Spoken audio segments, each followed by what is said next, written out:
তারা কিভাবে আল্লাহর এই কোরআনের আয়াত কতটা সত্য রাসূলুল্লাহ সাল্লাল্লাহু আলাইহি ওয়াসাল্লামের জামানায় জিহাদের ময়দানে শহীদের মাধ্যমে আল্লাহ পাক প্রমাণ করে দেখিয়েছেন। আপনারা সকলে জানেন নবীর সাহাবী হযরত হামজা রাদিয়াল্লাহু তাআলা জিহাদের ময়দানে যুদ্ধ করে শাহাদাত বরণ করেছিল। হামজা যখন নাকি রাতের বেলা স্ত্রীর সাথে আনন্দ করে ফজরের আগে যখন নাকি গোসল করতে গিয়েছেন, তখন কে যেন বলতেছে হাইয়া আলাল জিহাদ, হাইয়া আলাল জিহাদ। রাস্তা দিয়ে কে যেন এরকম ভাবে জিহাদের আহ্বান করে যাচ্ছে। হামজা রাগ দিয়ে বলে, কি হবে তুমি, জিহাদের ডাক এসেছে নাকি? রাসূলুল্লাহ সাল্লাল্লাহু আলাইহি ওয়াসাল্লাম জিহাদের জন্য সকলকে প্রস্তুতি নেওয়ার জন্য রাসূলুল্লাহর দরবারে হাজির হওয়ার জন্য বলেছেন। হামজা ফরজ গোসল বন্ধ করে রাসূলুল্লাহ সাল্লাল্লাহু আলাইহি ওয়াসাল্লামের দরবারে যাইতে দেরি হবে, বেয়াদবি হবে, এটা মনে করে সে গোসল না করে রওনা হয়ে গেলেন। ঘরের কিনারে গিয়ে নাক দিয়ে বলে, ও বিবি, ঘর থেকে তলোয়ার খানা বের করে দাও, ডাল খানা দাও। রাসূলুল্লাহ যুদ্ধের জন্য যাওয়ার জন্য আহ্বান করতেছে, দেরি করা যাবে না। কয় আপনি এই সময় যাইতে পারবেন না, কারণ আপনার উপরে গোসল ফরজ হয়ে আছে, আর আপনি ঘরে আসুন, আপনার সাথে কয়েকটা কথা আমি বলে দেই। কয় না, ঘরে যাওয়া যাবে না, মায়া জাগ্রত হতে পারে, তরবারিখানা দাও, আমি চলে যাই। এই কথা শোনার পরে বিবি তরবারিখানা দিলেন, যুদ্ধের ময়দানে চলে গেলেন। যুদ্ধের ময়দানে গিয়ে হামজা রাদিয়াল্লাহু তাআলা শহীদ শাহাদাত বরণ করলেন। এক মর্মান্তিক আক্রমণে তিনি শিকার হয়েছেন। হামজা রাদিয়াল্লাহু তাআলাকে কঠিন ভাবে অত্যাচার করে শহীদ করা হয়েছিল। যখন নাকি যুদ্ধ শেষ, মুসলমানদের বিজয় আসলো, রাসূলুল্লাহ সাল্লাল্লাহু আলাইহি ওয়াসাল্লাম সমস্ত শহীদদেরকে সারিবদ্ধভাবে রাখলেন। সাহাবায়ে কেরামকে বললেন, তাদেরকে দাফনের ব্যবস্থা করো। সাহাবায়ে কেরাম বললেন, ইয়া রাসূলুল্লাহ, ইয়া হাবিবাল্লাহ, গোসল করাইতে হবে কিনা?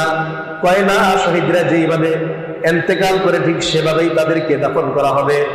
তারা হাশরের ময়দানে এই অবস্থায় উঠবে, হাশরের ময়দানে এই অবস্থায় উঠবে। সমস্ত শহীদদেরকে সারিবদ্ধভাবে রাখা হলো, তাদেরকে দাফন করা হবে। হঠাৎ করে কে যেন হাউমাউ করে একজন মহিলা চিৎকার করে এসে রাসূলুল্লাহর দরবারে এসে হাজির হয়েছেন।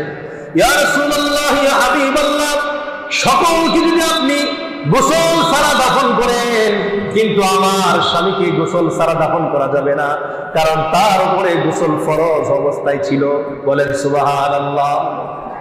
মহিলা এরকম চিৎকার শুনেন রাসূলুল্লাহ সাল্লাল্লাহু আলাইহি ওয়াসাল্লাম সাহাবায়ে কেরামকে ডাক দিয়ে বলে, হে সাহাবীরা, হামজালার লাশটা কোথায়, বের করে আনো।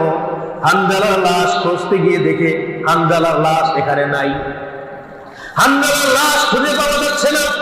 খুঁজতেছেন সাহাবায়ে কেরাম বলতেছেন, ইয়া রাসূলুল্লাহ, ইয়া হাবিবাল্লাহ, আপনার সাহাবী হামজালার লাশ আমরা পাচ্ছি না, চিনতে পারতেছি না, কোথায় যেন আছে।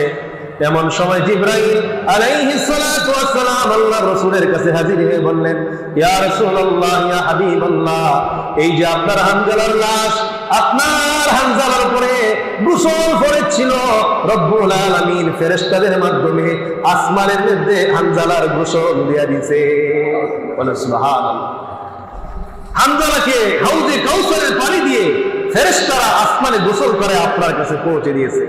রাসূলুল্লাহ সাল্লাল্লাহু আলাইহি ওয়াসাল্লাম সচক্ষে দেখার জন্য হামজালার লাশের কাছে গেলেন। লাশের কাছে গিয়ে দেখলেন হামজালাকে যে গোসল করেছে, ওই গোসলের পানিগুলি চুল দিয়ে বেয়ে বেয়ে জমিনকে স্পর্শ করতেছে। বলেন সুবহানাল্লাহ। সমস্ত শহীদদেরকে আল্লাহ পাক রব্বুল আলামিনের নির্দেশে বিনা গোসলে দাফন করলেন। হামজালার উপরে গোসল ফরজ ছিল, ফেরেশতারা এক শহীদের মর্যাদার কারণে তাকে আসমানে হাউজে কাউসারের পানি দিয়ে গোসল করলেন। বলেন সুবহানাল্লাহ। জিহাদের ময়দানে সরাসরি আল্লাহ পাকের রহমত বর্ষণ হতে থাকে। যেখানে জিহাদের ময়দান হয়, যুদ্ধের ময়দান হয়, ওই বরাবর ময়দানের বরাবর সম্মানের প্রত্যেকটা দরজা আল্লাহ পাক খুলে দেন। আর খোর গিলমান, জান্নাতের খোর গিলমানরা হাউজে কাউসারের পানি নিয়ে, জান্নাতি পেয়ালার মধ্যে হাউজে কাউসারের শরবত নিয়ে, শরাব নিয়ে তারা অপেক্ষায় থাকেন কখন ময়দানে আল্লাহর কোন বান্দা আল্লাহর রাস্তায় শাহাদত বরণ করবে, তাকে সঙ্গে সঙ্গে হাউজে কাউসারের পানি পান করাবে। বলেন সুবহানাল্লাহ। আফগানের